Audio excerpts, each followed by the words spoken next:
The next feature what I have to discuss is extensible. What is the meaning of extensible? We can extend functionality of Python application with some other language applications.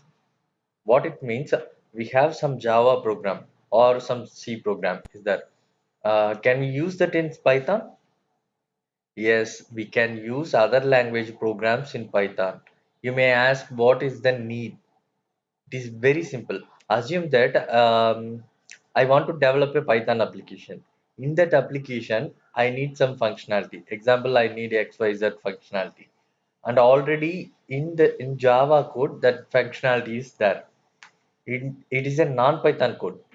Is it possible to apply in Python application? Yes, we can use the other language code in Python application. The biggest advantage is we can legacy non-Python code in our Python application. So developing time can reduce and already existing thing we can use. So only Python is called as an extensible. The next feature is embedded. The embedded is the same as extensible.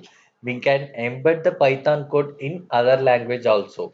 In Java programming code also we can write the Python code. In C program also we can write the Python code.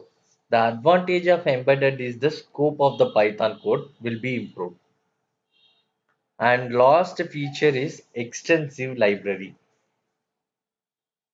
In Python, for every requirement, a ready-made library is available. No other language has this much of library support. I will tell you a small example.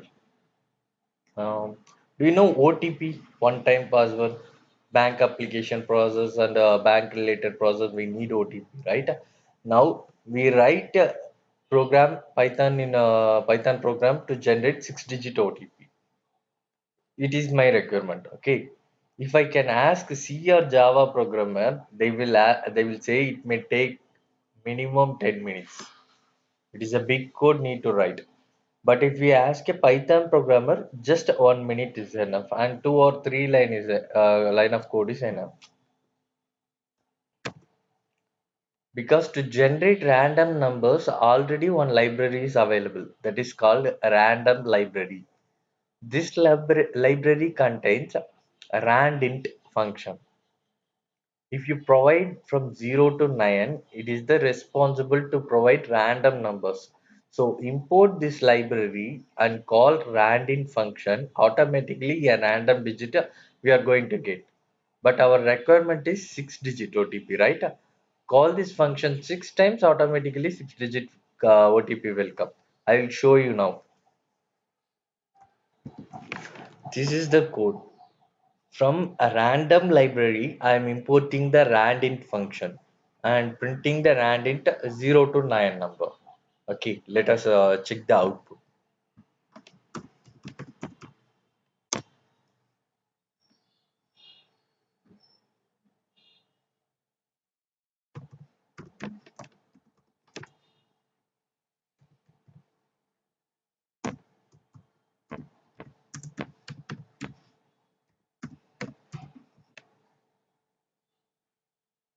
Sorry, I didn't save this file. xyz.txt.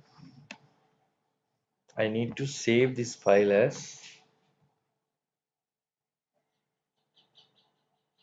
let's say test.t.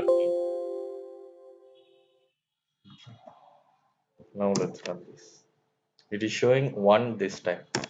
Now also 8, 9, 6, 3, 2, 5, like random numbers it is showing, right? And for OTP we need 6-digit, right? It is very simple. You just copy this one and paste it 6 times. 1, 2, 3, 4, 5, 6.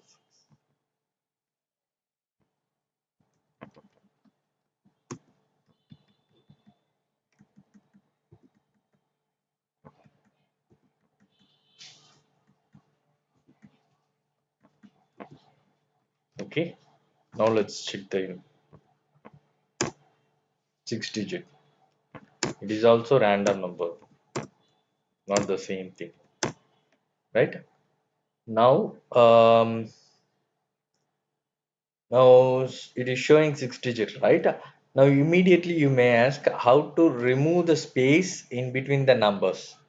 For removing the space, a small argument is that.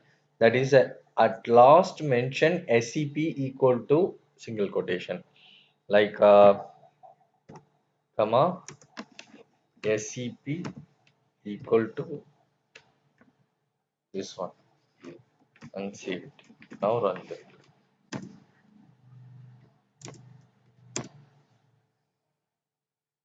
SCP means it is an separation. SCP is empty. We mentioning the separation is not allowed. Don't allow separation in this OTP, like that. We mentioned. So only mention SCP equal to empty space. That means a single quotes open and close. From for this now see this, how many lines of code is required to generate the OTP in Python? Just 2 lines. If you want 10 times OTP means you can use the for loop. That is also simple. Like for I in range 10 time means 10. Save this.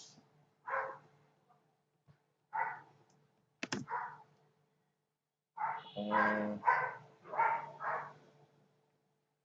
expected as indented.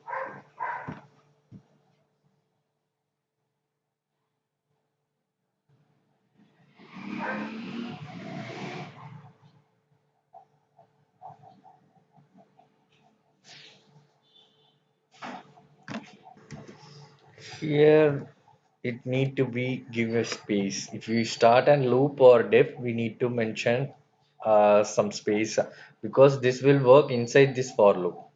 Now let's check whether it is working or not. Yeah, see. And also it is not showing the same digit numbers, right? These are the various features related to Python. These are the 11 various features related to Python. I hope you guys are understand. Please like this video and subscribe this video channel. Thank you.